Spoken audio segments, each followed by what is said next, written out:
stories to go away and think about how they affect our world today. So your story matters. That's what I've been trying to tell you. The stories of the past are not just an academic pursuit.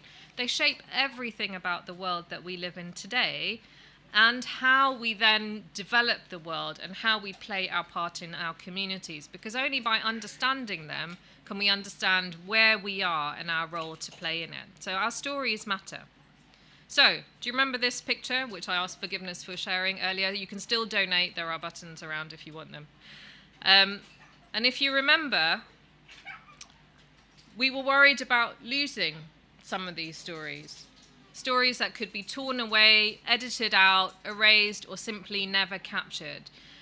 And some of those stories are oral stories. Some of them have never been captured because they are not considered the kind of grand stories of the world. They're not stories of kings and queens and politicians or army generals. But one of the things that I really want to impress on all of us, and I tell children in the book, is that the oral stories that we have in our families are the most exciting kind of stories of all, because they are the stories that have shaped who we are, and they are the stories that have not been captured so far.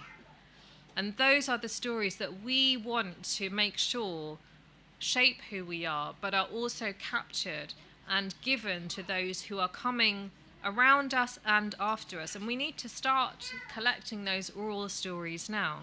And that is for community needs. We need that to understand who we are as communities and how we interact with those around us. But some of them are also about individual and family stories, and I realize some of the writing might be small. It's all in the book, and there's an activity sheet that you can have as well. So one of the things I realized and that I feel really passionate about is that it's so important for us to sit with the elder members of our families and for the elder members to sit with the children to share those stories and to be able to relate the lives and the experiences, because that's not in books, and we need to start capturing that. But that can be hard. I get it. You're in your day-to-day life, you're doing the school run, you've gone for a meal. Like, who has time to go, come on, Grandma, tell me your story? So there are some ways that can make that really interesting and engaging. And also, if you are a grandparent, it's quite therapeutic as well, telling your story to kids. So, here are some examples of just easy ways to start those conversations. So a child could ask an elder of the family, or the elder could volunteer, when and where were you born? One of the things I discovered when I was writing the book is I was doing the acknowledgements and I wanted to acknowledge my great-grandparents. And do you know what?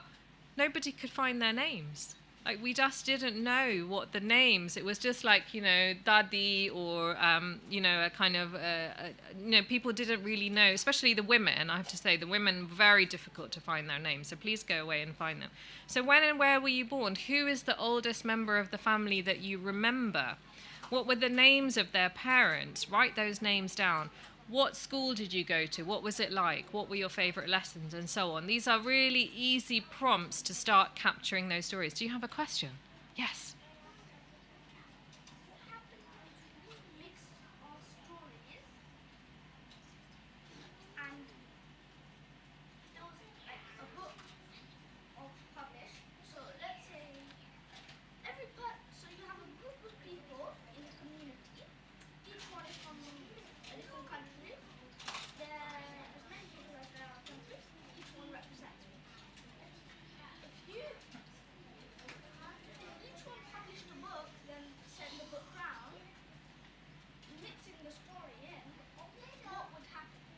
So the question, if I've understood it, which is excellent, and I might need help to make sure I've got it right, is that you have a community, and the community has lots of people, and they are from many different countries.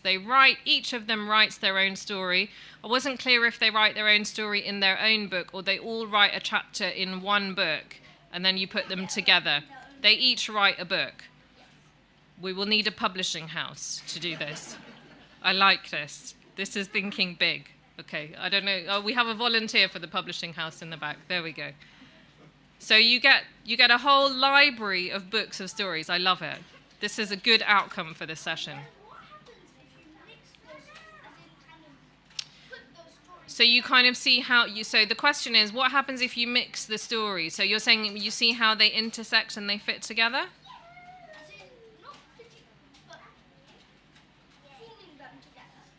So you would need one overall editor to kind of weave it together into a big story.